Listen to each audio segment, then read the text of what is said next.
केंद्र सरकार को। दिल्ली हाईकोर्ट खुद ये कहता है चित्रा जी, अरे उनका दिल बड़ा है। ऑक्सीजन सप्लाई चित्रा बीच जी, में मैं बोला था, मैं बीच में बोला था क्या?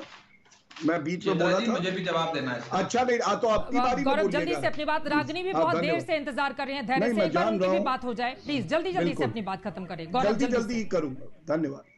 रागिनी जी, सॉरी चित्रा जी, मैं सिर्फ इतना कहूंगा कि दिल्ली हाईकोर्ट कम से कम आम आदमी पार्टी के प्रवक्ता की बात से सहमत नहीं है, और अरविंद केजरीवाल जी खुद कहते हैं कि नरेंद्र मोदी जी और केंद्र सरकार ने पूरी मदद करी है।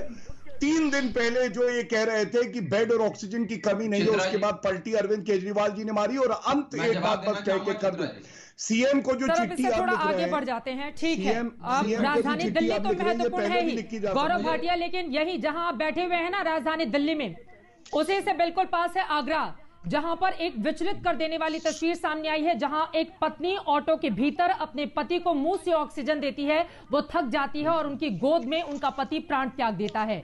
एक शख्स को एम्बुलेंस नहीं मिलता है तो वो अपनी ही गाड़ी पर ऊपर अपने पिता के शव को लेकर जाता है ताकि वो अपने पिता का अंतिम संस्कार कर सके। सर आसपास भी नजर दौड़ाइए, गौरव भाटिया आसपास भी नजर दौड़ाइए, और ये जो जिम्मेदारी और टोपी ट्रांसफर की बात है ना, चाहे वो आम आदमी पार्टी हो चाहे वो बीजेपी हो, दोनों बच नहीं सकती है जवाबदेही से। लेकिन रागिनी नायक, मौजूदा जो वक्त है इसके लिए कौन है जिम्मेदार? रागिनी नायक, मौजूदा देखिए, हमने ये तो सुना था कि नौकरी के लिए सिफारिश की जरूरत पड़ती है, ये भी सुना था कि स्कूल के दाखिले के लिए सिफारिश की जरूरत पड़ती है, कभी कभी अस्पताल में एडमिट होने के लिए भी दाखिले की सिफारिश की जरूरत पड़ती है।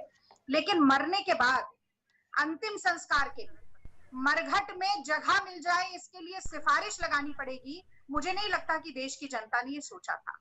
और जो पूरे देश में ये मौत का तांडव फैला हुआ है ना, जिसकी रिपोर्टिंग आपने बखूबी की, बहुत बेबाकी के साथ की, उसके लिए आपको साधुवाद। ये 3 कारणों की वजह से है। पहला कारण दूरदृष्टि की कमी, दूसरा कारण आत्ममुग्धता, तीसरा कारण नीति निर्धारण में लगातार गलतियां होना। और इन तीनों की पहली जिम्मेदारी केंद्र सरकार के साथ आती है, क्योंकि देश में डिजास्टर मैनेजमेंट एक्ट लगा हुआ है। इसीलिए ऑक्सीजन को लेकर, वैक्सीन को लेकर, दवाइयों को लेकर, लॉकडाउन को लेकर जो बड़ी स्ट्रैटेजी बनानी है, जो बड़ा नीति निर्धारण है, उसकी जिम्मेदारी केंद्र सरकार के पल्ले में आती है, ऐसा सुप्रीम कोर्ट ने भी कहा। और इसीलिए केंद्र सरकार को फटकार लगाते हुए ये निर्देश दिया कि जाइए पहले एक राष्ट्रीय नीति बनाकर लाइए। अब मुझे बताइए चित्रा जी कि नाक के ऊपर अगर पानी आ जाएगा और हम हाथ पैर मारना शुरू करेंगे तो क्या बचाया जा सकता है डूबने से? यदि प्यास जब लग जाए पूरे देश को और आप कुआं कूदेगी केंद्र सरकार, तो क्या वो प्यास बुझ सकती है?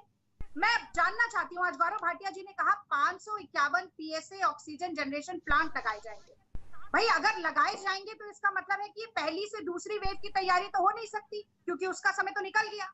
और शायद वैसे ही लगाए जाएंगे जैसे 15 लाख रुपए आने थे, जैसे कि 2 करोड़ नौकरी मिलनी थी, जैसे काशी को क्योटो बनाना था, जैसे 100 स्मार्ट सिटी बनानी थी, और जैसे बिहार में चुनाव के वक्त मुफ्त टीकाकरण की घोषणा की गई थी। अब समस्या ये है चित्रा जी कि मोदी जी के जुमलों के पिटारे से हर कुछ एक दिन में एक नया शगुफा, एक नया नायाब हीरा निकलता है। तो अब 551 ये प्लांट बनाने की घोषणा कर दी गई है। घोषणा नहीं चाहिए थी, देश को नीति चाहिए थी और नीति पे काम चाहिए था। 1 मिनट चित्रा जी, और नीति क्या थी इनकी कि जब हमारा गौरव जल्दी से जवाब दे दीजिए, बहुत सारे डॉक्टर्स हमारे साथ मौजूद हैं, जल्दी उनके पास भी जाएंगे।